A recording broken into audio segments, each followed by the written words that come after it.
On Har Sinai, at the time of Kabbalah Torah, the Pasuk tells us that the following occurred. There was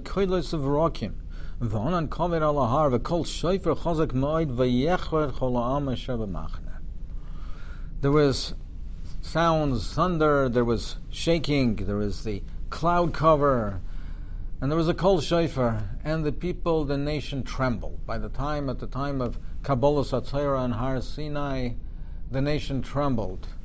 The results, the thunder and the shaking, the sounds, the crashing sounds, the cloud cover, and the kol shofar.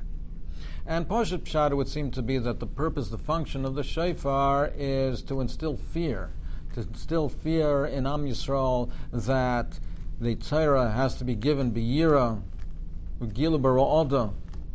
There has to be ra'ada, there has to be trembling and fear at the time of Kabbalah Torah, the time of Gilui Ashchina. It has to be with that approach, with that kavod rosh. And that would be the function, and that would be the purpose of the shofar. And in fact, and that's what the Ibn Ezra says. The Ibn Ezra says that was in fact the function of the shofar.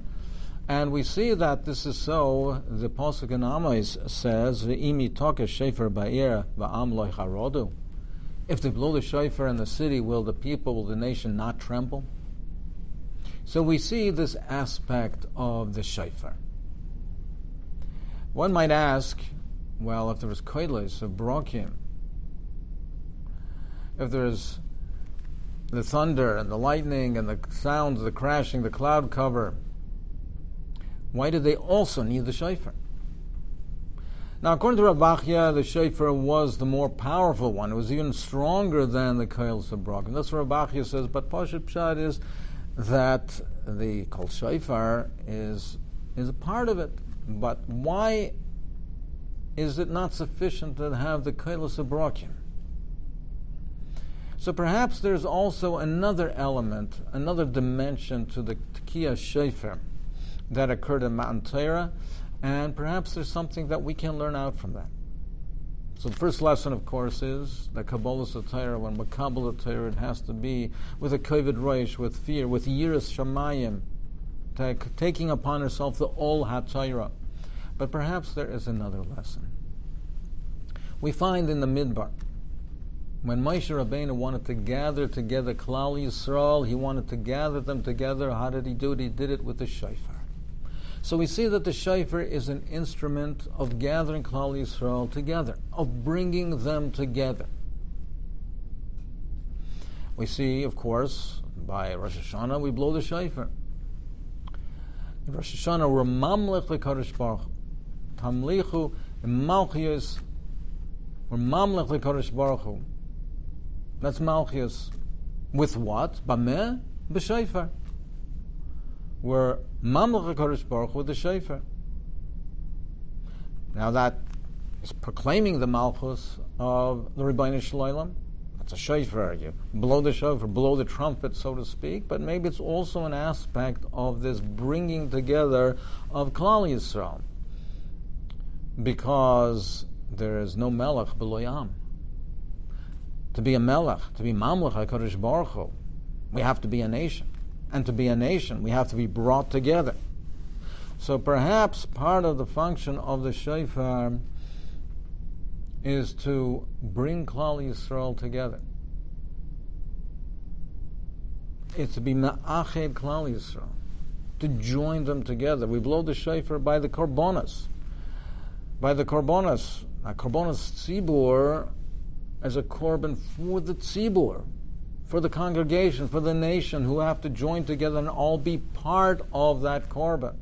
We just learned recently the mitzvah of Machzis HaShekel, joining Klal Yisrael together. Perhaps that's also a function of the shofar. We recently learned in the Daf Yomi B'Halacha, the halachas of Hilchas Rosh Hashanah, and we learned that a shofar of a parah, a shofar coming from the horn of a parah, of a cow, is possible. Because shofar echad amar Rachman, one shofar, not many, and the shofar of the Parah has inside layers upon layers. The shofar has to be one shofar. It can't have a shofar within a shofar. Can't have different layers, and we can't have a shofar within another shofar as well. Because the shofar echad, the same idea, the same concept, that it has to be one, there has to be a unity. And the shofar unifies us. The shofar unifies and brings together Klal Yisrael and unifies us and brings us together as the nation, one nation of the one Rebbeinu Shel Olam. And therefore by Matan Torah, there was also a kol shofar. Yes, to instill fear, Yirah Shamayim, trembling, but also to unify us, because Kabbalas HaTorah is with a unity. Kish echad, b'leiv echad. That's how we're makabel the Torah. That's how we're makabel the Nasev and Nishma. Kish echad, b'leiv echad, as one with unity. And perhaps that was part of the function of the shofar as a unifier for Klal Yisrael. And of course, we know that the Kabbalas HaTorah was with Achdus, but it wasn't only on Ma'amad Har Sinai. It wasn't only a prerequisite for the Kabbalas HaTorah on Har Sinai. It's a prerequisite for Kabbalas HaTorah each and every year, each and every day, and certainly by Chag HaShavuos. That's a prerequisite for Kabbalas HaTorah to come together with unity. Kish echad b'leiv echad. You know, there's a famous word from Rav Chaim Shmulevitz Zatzal. We know that Shavuos is the time of Kabbalas HaTorah. Of course, Shavuos is the time of Kabbalas HaTorah. But we also know that there was another time that we were makabel the Torah. There's another Chag which is the Zman of Kabbalas HaTorah, and that's Purim. By Shavuos, we know it's Kofalim Har Kigigis. We were, in a certain manner, in a certain respect, we were coerced. Kofalim Har Kigigis. And by Purim, it's Kimu V'Kiblu. We were makabel Ma'ahava, without being coerced. What was Kabbalas HaTorah of Shavuos? Lest we just pointed out, it was Koilos of V'Rokim and Kol Shofar, Yira, trembling, fear, tzitering. And what is the Kabbalas HaTorah of Purim? Mishta, Simcha, Ad Lo Yoda, Chai V'Adam L'Bsume, Ad Lo Yoda, to drink. Shekir. How could that be? And by Kabbalas HaTorah and Shavuos, that's a Kabbalas HaTorah, Ma'amad Har Sinai, with Yira or Oda, Gila B'Ro'oda, and on Purim, it's with Mishta and Simcha, Chayv L'Bsume, Yayin, Shekir. How is that a Kabbalas HaTorah? What kind of Kabbalas HaTorah is that? Zok Rav Chaim, he says a prerequisite for Kabbalas HaTorah is Achdus, the Tachlis of Achdus. By Ma'amad Har Sinai, we were V'yichan Sham Neged Ahar, we were together as one. By Purim, we have to recreate that feeling of Achdus, because that's a prerequisite for Kabbalas HaTorah. So we have to recreate that Achdus. How do we do it? We do it with Mishloich Monos, Matonas Lev Yonim. We give to each other. We give to the Aniyim. We're part of the Klal. And there's Chayav Adam L'Bsume. We have the Mishta and Simcha, and break down those barriers between us.